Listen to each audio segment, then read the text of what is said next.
Durante séculos, na história chinesa, diferentes tipos de casas serviram de morada para mestres de Kung Fu.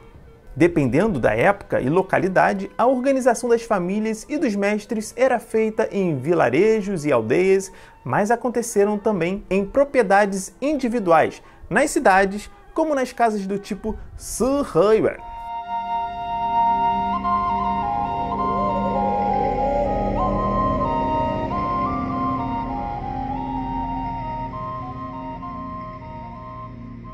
Siheyuan são casas que revelam pra gente, a partir de sua arquitetura, muito da hierarquia com que viviam as famílias tradicionais chinesas. Como elas se organizavam na sociedade. Famílias essas aristocratas, ricas. Certamente você já viu uma Siheyuan em algum filme de Kung Fu, especialmente os de época, mas tenho certeza que você não sabe das peculiaridades que eu vou trazer nesse vídeo a respeito dessas casas. A casa do governador Yu. Então, antes de entrarmos na casa dos mestres, já deixa aí o seu like, faça a sua reverência, confere se você está inscrito, deixa o like agora, tá? Muita gente assiste os vídeos, esquece de deixar o like, é muito importante o seu like e o seu comentário. Diz aí se você já treinou ou treina com algum mestre de Kung Fu.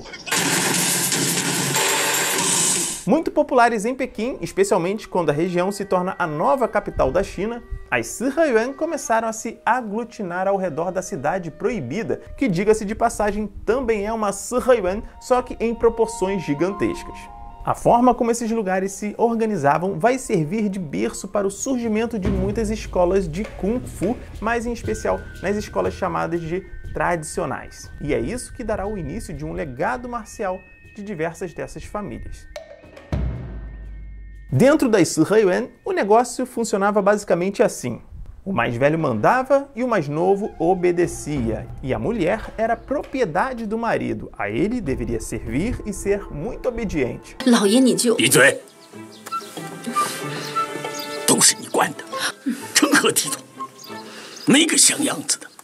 Então, até o início do século passado, nós vamos ter na China, em suas famílias e na sociedade como um todo, uma divisão hierárquica que categorizava cada membro da família em seu grau de importância. Era dividido em gênero e grau, ou seja, se você era por parte de pai ou de mãe, ou se era mais velho ou mais novo. Haveria um peso hierárquico a partir dessas condições. Exemplo, se você era um membro por parte de pai, você era mais importante de ser um membro da família que vinha por parte de mãe. E se era o mais velho, era mais importante do que ser o mais novo. Inclusive, na língua chinesa ainda existe essa forma tradicional de diferenciar ou de evidenciar em que grau de importância você tem dentro da família. Por exemplo, o ideograma de Wai, que significa fora, vai estar no avô e na avó por parte de mãe. Ou seja, Waikong, Waipó, traduzido ao pé da letra, seria avô de fora ou avó de fora. E isso já nos evidencia um certo distanciamento desses parentes. E por que que isso acontecia assim? E ainda acontece de certo modo. É claro que isso aí já está basicamente finalizado na China, né? Hoje a família é muito mais moderna, não é um patriarcado como era antigamente. Mas se a gente analisar, a mulher tinha um casamento arranjado e ela tinha que deixar aquele lar, aquela família, para morar na casa do marido com a família dele. Enquanto que os homens, ao se casarem, permaneciam no mesmo local. Aí vem a minha filha, a Ting Ting. Vai ser uma ótima esposa para o seu filho. Então as mulheres saíam e não herdavam nada, enquanto que os homens ficavam e herdavam tudo. Era uma realidade completamente diferente do que a gente tem hoje. Inclusive aqui no Brasil a gente sabe muito bem como é fazer um puxadinho. O pai e a mãe que não se incomodam em a moça trazer o companheiro para dentro de casa para morar com eles. Mas na era das Siheyuans, a construção das casas era completamente diferente. Inclusive, o Feng Shui vai influenciar e muito a construção dessas casas. A região mais importante da propriedade era a ala norte, que ficava reservada ao chefe da propriedade, também chamado de mestre ou Shifu, era o pai, o homem que levava o nome da família adiante. Para sua sala, ao centro da casa, havia um pé direito mais alto. Para ele, ficavam reservados os melhores raios solares de inverno e as melhores brisas de verão. Sua sala era um ambiente agradável para receber visitas importantes. Já o filho mais velho ficava com a segunda casa mais importante. Ele vivia na ala leste da propriedade. Também recebia boa incidência solar no inverno, assim como tinha um telhado um pouco mais largo. Normalmente era um homem já casado e com filhos. Era ele o legatário da família, logo ele iria herdar a propriedade do pai e passaria a cuidar de todos como o Shifu faz. Inclusive passaria a morar na casa principal. Na casa da ala oeste vivia o irmão ou irmãos mais novos. Assim como a importância desse é menor, a casa possuía menor incidência solar e tinha um telhado um pouco menor do que a do irmão mais velho. Já na ala sul, moravam os de menor importância dentro dessa hierarquia. Eles moravam perto da porta da rua. Eram os funcionários da família e serviam a ela em diferentes funções. Vale destacar que quanto mais abastada era a família, mais funcionários eles poderiam ter. Inclusive, poderiam expandir a sua propriedade para trás ou para o lado, sempre mantendo esse formato arquitetônico e a mesma hierarquia dentro das casas. Fato interessante é que na ala sul também poderia haver um cômodo para servir de moradia para uma filha divorciada ou para uma nora viúva. Nas laterais da casa do mestre, também chamadas de orelhas, ficava reservada uma área para as crianças, despensa e cozinha. E assim como as crianças, a figura feminina era reduzida ao máximo, não obstante, era atrás da casa do Shifu, onde poderia haver quartos reservados para funcionárias mulheres e para as filhas novas, solteiras, que ainda vão ter o seu casamento bem arranjado. As filhas ficavam então bem distantes da porta da rua, distantes de possíveis pretendentes que tentassem cortejá-las fora do casamento arranjado. Tá, Gabriel, já entendi como é que funciona a casa, mas onde entra o Kung Fu nessa história toda? Acontece que, dependendo da família, além do pátio, outras salas podem ser construídas nesses ambientes. Eram locais de convivência, então a família, dependendo, é claro, da sua riqueza, poderia ter uma sala de cerimônia de chá, uma sala de leitura, uma sala de oferendas ou de reza, de preces, mas assim também poderia ter uma sala daquilo que a gente mais gosta, que era de Kung Fu. O Wuguan, que é como chamamos o salão de treino marcial da família, era onde os homens da casa que tinham um estilo de Kung Fu podiam manter ali a sua prática constante. Eles também faziam isso nos pátios, mas o Wuguan era bem característico das famílias que levavam bem a sério a prática do Kung Fu. Continue.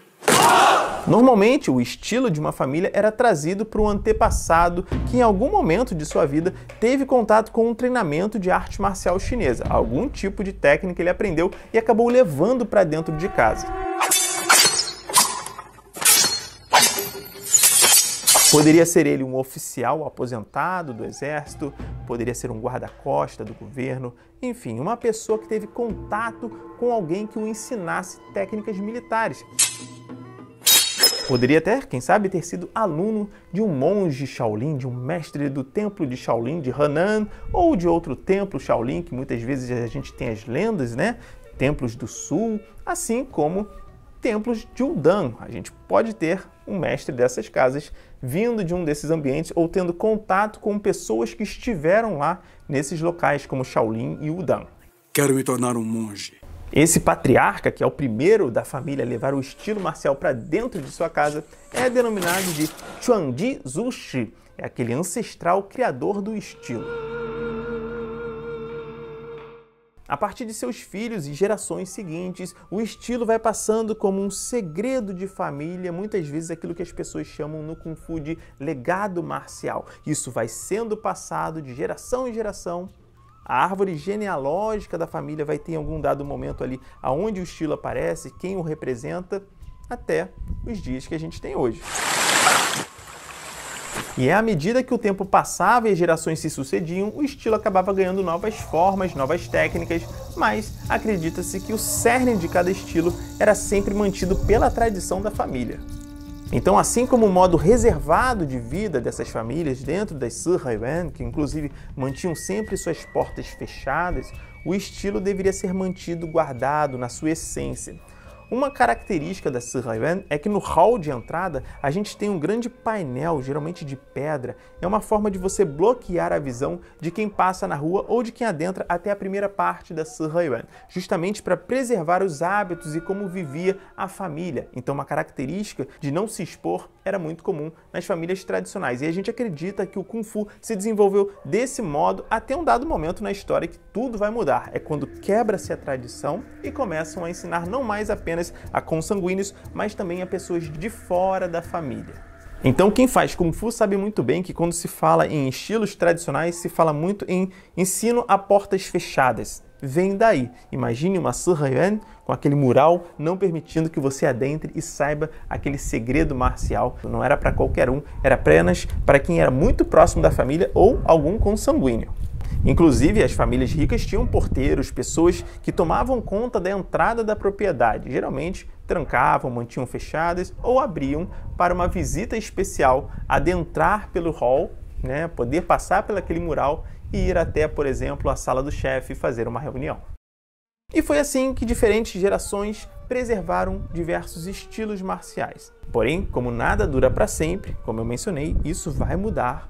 E a gente vai encontrar os estilos voando por cima dos telhados das Sihayuans ou passando por suas portas e fazendo sucesso na rua, se tornando mais popular. Organize um campeonato de Kung Fu. É aquela fase que muitas vezes os filmes retratam com muitos desafios, chineses lutando contra chineses, escolas contra escolas, até que em um dado momento eles precisam usar o seu Kung Fu também contra os estrangeiros, contra os invasores. Isso eu posso falar num outro vídeo. Eu fico imaginando que muitos antigos, vamos dizer assim, os patriarcas e aqueles que mantiveram o ensino a portas fechadas por muitas gerações, talvez não quisessem que isso acontecesse, mas eu quero saber a sua opinião. Foi bom ou não o Kung Fu ter saído de dentro do núcleo familiar e ter se expandido, inclusive até onde a gente está aqui? Hoje em dia aprendemos por causa dessas alterações que aconteceram na história. Mas o que você acha? Deixa aí. É bom ensinar a portas abertas ou não? Só deve ser ensinado a portas fechadas? Comente.